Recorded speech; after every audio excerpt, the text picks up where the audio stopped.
En los años 70, el mundo financiero era un lugar bastante predecible. Casi todos los inversores miraban hacia la misma dirección: acciones sólidas de empresas confiables, bancos respetables y rentabilidades pequeñas pero consideradas seguras. En ese entorno, la idea de riesgo se limitaba a elegir entre una compañía u otra dentro del mismo club de los ganadores establecidos. Pero mientras todos seguían esa corriente, una sola persona tomó una decisión que para el resto parecía absurda, casi un suicidio financiero. Mientras el dinero fluía hacia los brillantes rascacielos de las capitales, él decidió caminar en la dirección opuesta, hacia la decadencia. Su destino era una vieja fábrica textil abandonada en las afueras de Manchester. Imaginen la escena. Un edificio oscuro, húmedo, lleno del polvo de una industria que agonizaba lentamente. Era un lugar que nadie quería, que nadie miraba, que nadie consideraba una oportunidad.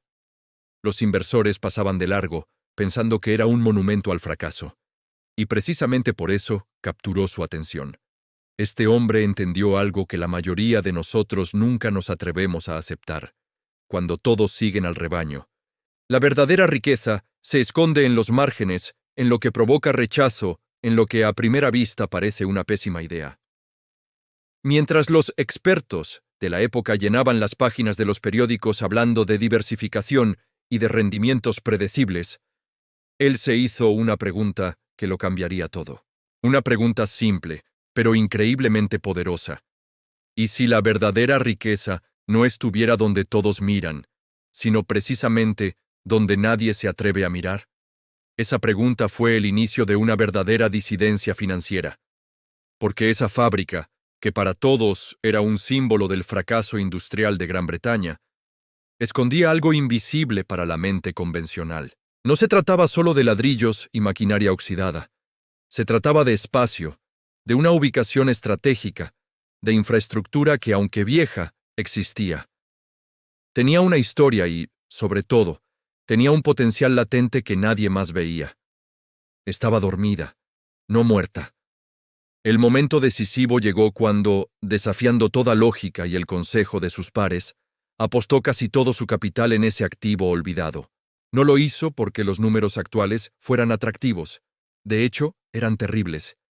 Lo hizo porque tenía una visión clara de hacia dónde se movería el mundo antes de que el propio mundo lo supiera. Vio el futuro antes de que llegara. Los primeros pasos fueron silenciosos, casi ridículos para los observadores externos. Empezó comprando el terreno a un precio de risa, porque nadie más lo quería. Luego, comenzó un largo y tedioso proceso para presionar por cambios en la zonificación del área. Empezó a reutilizar pequeños espacios, atrayendo a artistas locales, pequeños artesanos y talleres creativos que necesitaban un lugar barato para trabajar. No había nada glamoroso en esto, nada que pudiera volverse viral en la época. Era un trabajo lento, solitario y, a menudo, frustrante. Pero entonces ocurrió. Cayó la primera ficha del dominó. Fue una victoria pequeña, casi insignificante para el mundo exterior, pero crucial para él. Quizás fue un primer contrato de alquiler a largo plazo con una pequeña empresa, o una mínima revalorización del terreno en los libros contables del ayuntamiento, una señal, por pequeña que fuera, de que su visión no era una locura. Era la prueba de que la fábrica no estaba muerta, sino que simplemente estaba despertando. A partir de ahí, el efecto bola de nieve comenzó. Porque el capital, aunque a menudo sigue a la multitud, tiene un instinto especial. Siempre sigue a la convicción. Cuando alguien demuestra con hechos que cree firmemente en algo, el dinero empieza a sentir curiosidad. Aparecieron alianzas inesperadas. Otros pequeños empresarios que vieron una oportunidad en ese ecosistema naciente. Llegaron los primeros fondos de inversión curiosos, no los grandes tiburones, sino los más pequeños y ágiles, buscando oportunidades fuera del radar. Lo que había comenzado como una inversión marginal y excéntrica empezó a convertirse en un vibrante ecosistema. La antigua fábrica se transformó primero en un núcleo de regeneración urbana, atrayendo vida y actividad a una zona olvidada. Luego, evolucionó para convertirse en un polo de nueva manufactura, donde pequeñas empresas tecnológicas y de diseño creaban los productos del futuro. Con el tiempo, se consolidó como un centro tecnológico de referencia, y sin que nadie lo notara al principio, ese movimiento silencioso y contrario redefinió todo un sector. Lo que empezó como una anomalía local, un proyecto peculiar en Manchester, se convirtió en un fenómeno regional. Después, su influencia se extendió a nivel nacional, inspirando proyectos similares en otras ciudades industriales en declive. Finalmente, se convirtió en un dominio financiero imposible de ignorar. Este nuevo modelo cambió las valoraciones del mercado inmobiliario industrial, alteró los flujos de capital y, en última instancia, reescribió las reglas del juego. Todo gracias a una sola decisión, una apuesta poco convencional tomada en un momento en que nadie más estaba mirando. Esa es la verdadera lección de esta historia.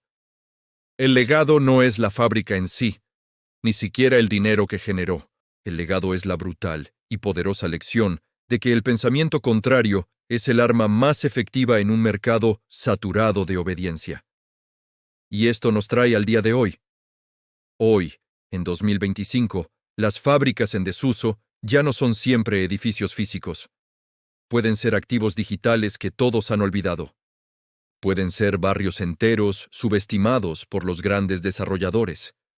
Pueden ser sectores económicos despreciados por los analistas de moda. Pueden ser ideas que nos incomodan, que desafían el consenso. Oportunidades que simplemente no encajan en la narrativa popular que nos venden todos los días. La pregunta final de esta historia no es si fue real o si es posible repetirla, porque siempre hay oportunidades para los que miran donde otros no lo hacen.